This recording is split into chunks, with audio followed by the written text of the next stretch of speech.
don't think we should look at the comparison. 6 for 45 against no wicket for 111 after 19 overs. The Australian bowlers well on top of us. McClay from the members' end. He's got hold of it. It's a big one. It races out over the square leg fence. What a magnificent hit. The big man picked him up, whipped him over square leg, and the crowd rise to their feet. Lance Cairns, a very popular touring player. One of the biggest hitters you will ever see. He's gone again. It's going to have a massive hit. That's right into the members. That's 15 metres back. That's one of the biggest hits we've seen at the Melbourne Cricket Ground this summer. Lance Cairns picks up McClay and puts him into the members. And replacing Ken McClay. And he's still going at it, and that's an enormous hit. In fact, I think that one's gone further than the one that he hit off Ken McClay.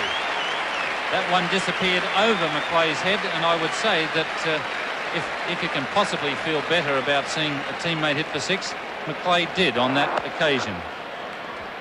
Well, the method was identical, the timing was superb, and the spectators at long on are now an endangered species, because Cairns is going for them as hard as he can.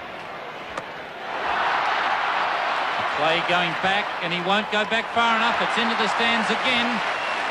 2 consecutive sixes, and Rodney Hogg, who had 1 for 8 from 6 overs, is being treated just like a medium pacer. Smile on Lance Cairns' lips. I wonder why. Great deal of satisfaction at hitting the ball absolutely plumb in the meat of the bat. And at the moment, Dennis Silly has a deep mid-on on the boundary, a deep mid-wicket on the boundary, and fine leg on the boundary, and 2 men inside the circle on the onside. So that's the onside field placing for Lilly. And that one was bowled outside the leg stump. He's got hold of it and lofted it over the fine leg fence, going some 10 rows back into the crowd, and that's the 5th 6 for Lance Cairns. This is unbelievable. It's getting almost monotonous. Cairns there hitting it with only one hand.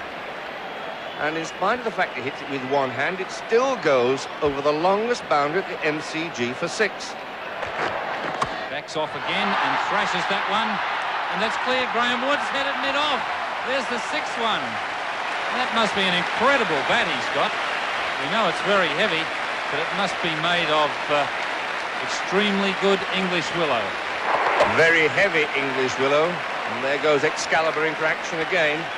Straight over the top of long off. One of the most difficult shots in the book. And umpire Tony Crafter's arms are getting heavy. He's putting them above his head so often he's getting tired.